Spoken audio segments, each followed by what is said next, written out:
인공지능이 글도 쓰고 그림도 그리고 코딩까지 척척 해내는 시대. 아마 다들 마음속으로 한 번쯤은 이 질문 던져보셨을 거예요. 내 자리는 괜찮을까? 오늘 바로 그 질문에 대한 아주 흥미로운, 어쩌면 놀라운 해답을 같이 한번 찾아보려고 합니다. 자, 그럼 바로 본론으로 들어가 보죠. 우리 모두가 마음 한구석에 품고 있는 바로 그 질문, 과연 이 AI 시대에 우리 인간의 역할은 뭘까 하는 바로 그 고민 말입니다. 네, 맞아요. 생성형 AI가 등장하면서 예전에는 이건 인간만 할 수 있어 라고 믿었던 창작의 영역까지 넘나들고 있잖아요. 이러니 불안한 마음이 드는 건 너무나 당연합니다. 이 거대한 기술의 파도 앞에서 우리는 대체 뭘 해야 하는 걸까요? 그런데 여기서 정말 흥미로운 반전이 있습니다. 수많은 전문가와 연구들이 오히려 지금이야말로 우리 인간의 창의성이 그 어떤 때보다 강력한 무기가 된다고 말하고 있거든요. AI가 우리의 경쟁자가 아니라 우리의 창의성을 그야말로 폭발적으로 증폭시켜줄 최고의 파트너가 될 수 있다는 거죠. 아니, 그게 어떻게 가능하냐고요? 그 비밀을 제대로 파헤치려면 우리가 우리 뇌에 대해 흔히 갖고 있는 오해 하나를 먼저 바로잡고 넘어가야 합니다. 우리는 보통 뇌를 컴퓨터 하드드라이브처럼 정보를 차곡차곡 쌓아두는 저장 장치라고 생각하잖아요. 근데 과학은 완전히 다른 이야기를 합니다. 사실 우리 뇌는요, 정보를 그냥 저장하는 것보다 그 저장된 정보들을 막 뒤섞고 새롭게 연결해서 완전히 새로운 아이디어를 만들어내는 일에 훨씬 더 특화되어 있다는 겁니다. 자, 이 표를 한번 보세요. 왼쪽에 정보 저장. 이건 뭐 솔직히 컴퓨터, 즉 AI가 우리보다 비교도 안 되게 잘하는 영역이죠. 하지만 오른쪽 아이디어 생성은 완전히 다른 게임입니다. 기존에 있던 것들을 새롭게 연결해서 세상에 없던 무언가를 만들어내는 것. 이게 바로 우리 인간 뇌의 진짜 슈퍼파워고 AI와 우리를 구분짓는 결정적인 차이점입니다.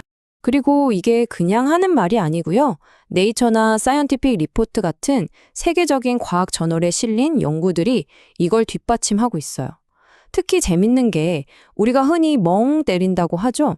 그렇게 뇌가 쉬고 있을 때 활성화되는 기본 모드 네트워크라는 게 있는데 바로 이 부분이 과거의 기억과 미래에 대한 상상을 연결하면서 새로운 아이디어를 퐁퐁 솟아나게 만든다는 거예요. 우리 뇌는 말 그대로 태어날 때부터 창의성 엔진을 장착하고 나온 셈이죠. 자, 그렇다면 이제 관점을 완전히 바꿔야 합니다. AI를 내 일자리를 뺏을 경쟁자로 보는 게 아니라 내 창의성을 도와줄 최고의 파트너로 바라보는 생각의 전환이 필요한 시점입니다. 바로 이겁니다.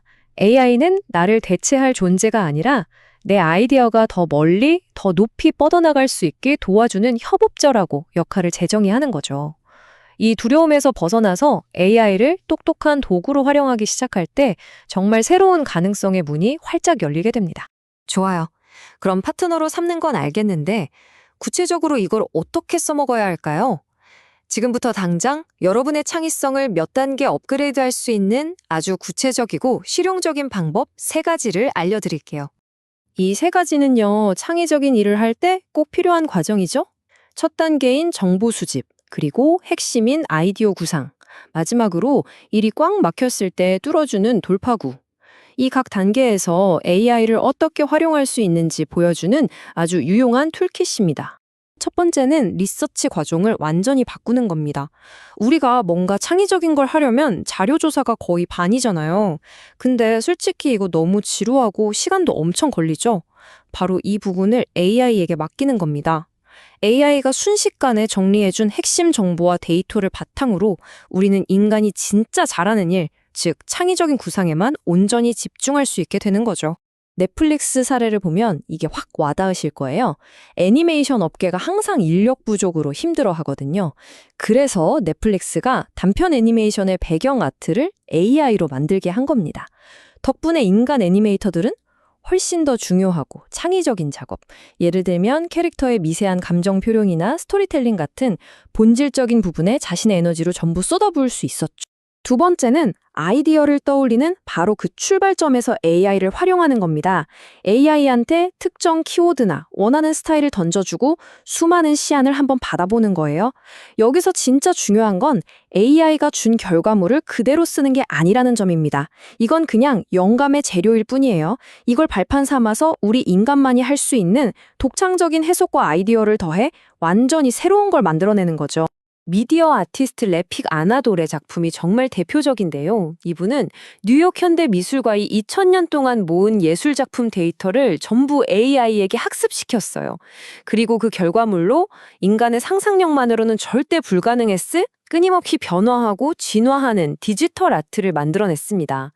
인간의 예술적인 비전과 AI의 엄청난 데이터 처리 능력이 만나서 탄생한 정말 경이로운 협업의 결과물이라고 할 수 있죠. 자, 마지막 세 번째는 관점의 전환입니다. 우리 다들 그런 경험 있잖아요. 아이디어가 꽉 막혀서 한 발짝도 못 나갈 때, 나도 모르게 익숙한 생각의 틀, 일종의 고정관념에 갇혀버리는 거죠. 이럴 때 인간적인 편견이 전혀 없는 AI가 우리가 상상도 못했던 대안이나 해결책을 툭 던져주면서 창의적인 돌파구를 열어줄 수 있습니다. AI 던전이라는 게임이 아주 좋은 예입니다. 이 게임은요, 정해진 스토리가 없어요. 사용자가 어떤 선택을 하느냐에 따라 AI가 실시간으로 다음 이야기를 계속 만들어냅니다. 개발자가 만들어둔 결말을 따라가는 게 아니라 말 그대로 무한한 스토리텔링이 가능해진 거죠. 이처럼 AI는 기존의 한계를 깨부수고 새로운 경험의 문을 열어주는 아주 강력한 도구가 될 수 있습니다. 네, 결국 이 모든 이야기를 종합해보면 답은 하나로 모아집니다. 우리가 가야 할 미래는 AI와의 대결 구도가 아니라 인간과 AI의 똑똑한 협업에 있다는 거죠. 35%. 갑자기 웬 숫자냐고요? 이게 바로 MIT의 연구 결과입니다. 인간 혼자 일할 때보다 AI와 함께 일했을 때 창의적인 문제 해결 성과가 무려 35%나 더 높아졌다는 거예요. 이보다 더 확실한 증거가 있을까요? AI는 우리의 창의성을 대체하는 게 아니라 증폭시키는 최고의 파트너라는 사실을 보여주는 거죠. 결국 가장 중요한 건 이겁니다. AI가 아무리 방대한 데이터를 학습해도 여러분 한 사람 한 사람이 살아온 고유한 경험, 복잡한 감정, 그리고 어느 순간 번뜩이는 직관 같은 건 절대로 흉내낼 수가 없어요. 진짜 창의성의 원천은 기술이 아니라 바로 우리 자신에게 있다는 걸 잊지 마세요. 자, 이제 맨 처음 던졌던 질문. AI 때문에 내 일자리가 사라질까? 이 질문을 이렇게 바꿔야 합니다. AI라는 이 강력한 파트너와 함께 나는 무엇을 창조해낼 수 있을까? 여러분의 창의적인 여정을 함께할 든든한 동반자 AI가 바로 옆에서 여러분을 기다리고 있습니다.